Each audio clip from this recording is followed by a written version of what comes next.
किसी शहर के रेलवे स्टेशन पर एक भिखारी रहता था। वो वहां आने जाने वाली रेलगाड़ियों में बैठे यात्रियों से भीख मांग कर अपना पेट भरता था। एक दिन जब वह भीख मांग रहा था तो सूट बूट पहने एक लंबा सा व्यक्ति उसे दिखा। उसने सोचा कि यह व्यक्ति बहुत अमीर लगता है, इससे भीख मांगने पर यह मुझे जरूर अच्छे पैसे देगा। वह उस लंबे व्यक्ति से भीख मांगने लगा। भिखारी को देखकर उस लंबे व्यक्ति ने कहा, तुम हमेशा मांगते ही रहते हो, क्या कभी किसी को कुछ देते भी हो? भिखारी बोला, साहब मैं तो भिखारी हूँ, हमेशा लोगों से मांगता ही रहता हूँ, मेरी इतनी औकात कहाँ कि किसी को कुछ दे सकूं? लंबा व्यक्ति बोला, जब किसी को कुछ दे नहीं सकते तो तुम्हें मांगने का भी कोई हक नहीं है। मैं एक व्यापारी हूँ और लेन देन में ही विश्वास करता हूँ। अगर तुम्हारे पास मुझे कुछ देने को हो तभी मैं तुम्हें बदले में कुछ दे सकता हूँ।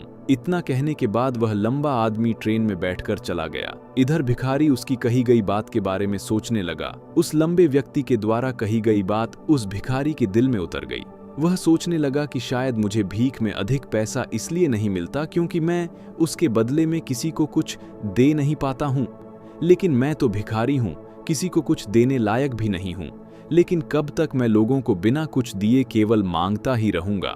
बहुत सोचने के बाद उस भिखारी ने निर्णय किया कि जो भी व्यक्ति उसे भीख देगा उसके बदले में वह भी उस व्यक्ति को कुछ जरूर देगा।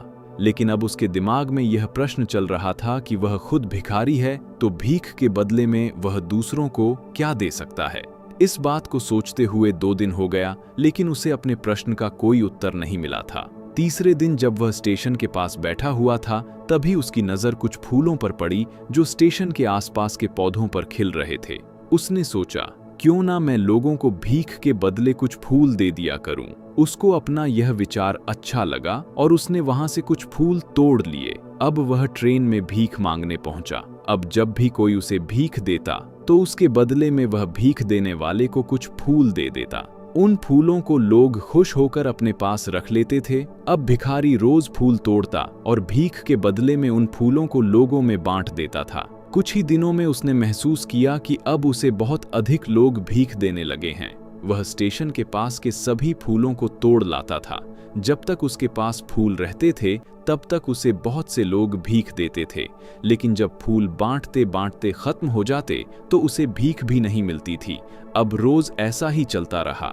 एक दिन जब वह भीख मांग रहा था तो उसने देखा कि वही लंबा व्यक्ति ट्रेन में बैठा है जिसकी वजह से उसे भीख के बदले फूल देने की प्रेरणा मिली थी। वह तुरंत उस व्यक्ति के पास पहुंच गया और भीख मांगते हुए बोला, आज मेरे पास आपको देने के लिए कुछ फूल हैं, आप मुझे भीख दीजिए तो बदले में मैं आपको कुछ फूल दूंगा। उस लंबे व्यक्ति ने उसे भीख के रूप में कुछ पैसे दे दिए और भिखारी ने कुछ फूल उसे दे दिए। उस लंबे व्यक्ति को यह बात बहुत पसंद आई। वह बोला, वाह क्या बात है, आज तुम भी मेरी तरह एक व्यापारी बन गए हो। इतना कहकर फूल लेकर वह लंबा व्यक्ति अपने स्टेशन पर उतर गया। लेकिन उस लंबे व्यक्ति द्वारा कही गई बात एक बार फिर से उस भिखारी के दिल में उतर गई। वह बार बार उस लंबे व्यक्ति के द्वारा कही गई बात के बारे में सोचने लगा और बहुत खुश होने लगा। उसकी आंखें अब चमकने लगीं।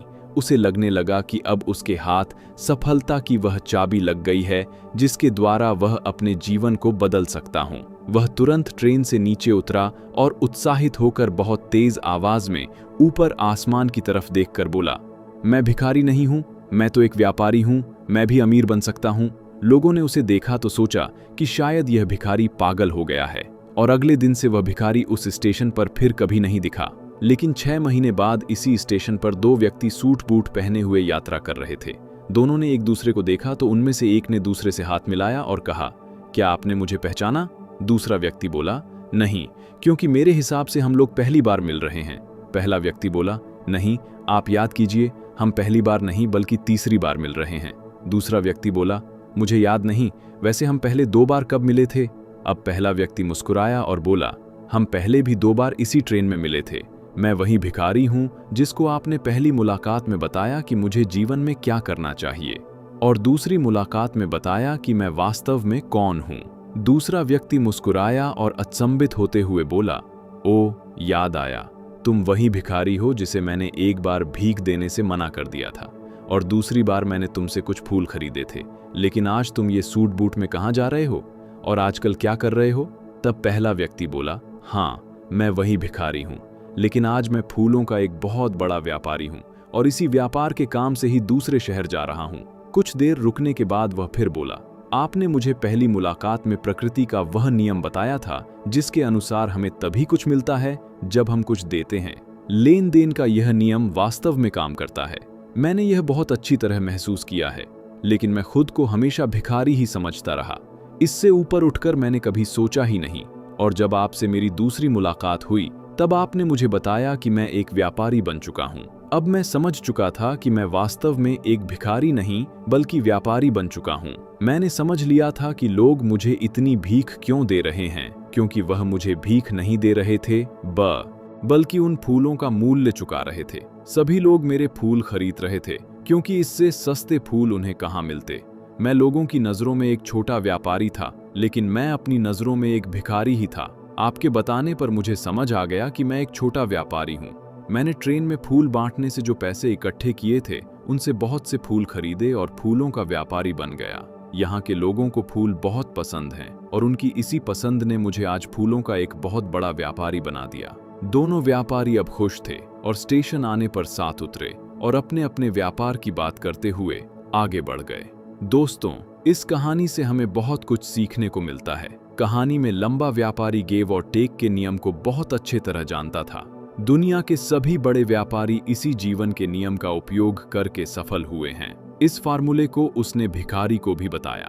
भिखारी ने इस प्राकृतिक नियम को अपना लिया और इसका असर उसके जीवन में साफ दिखाई देने लगा। उसने अपनी सोच बदली और उसकी जिंदगी बदल गई। यह कहानी हमें बताती है कि हम यदि अपनी सोच बदल लें तो कुछ भी हासिल किया जा सकता है। यदि हम खुद को छोटा समझते रहेंगे तो हम हमेशा छोटे ही बने रहेंगे। बड़ा बनने के लिए हमें अपनी सोच को बदलना होगा और खुद के बारे में बड़ा सोचना होगा। कहानी का सार यह है कि सफलता आपकी सोच में छुपी होती है। खुद का आत्मसम्मान जगाइए, अपनी सोच को बड़ा बनाइए और देखिए कैसे आप सफलता के शिखर पर पहुंच जाते हैं।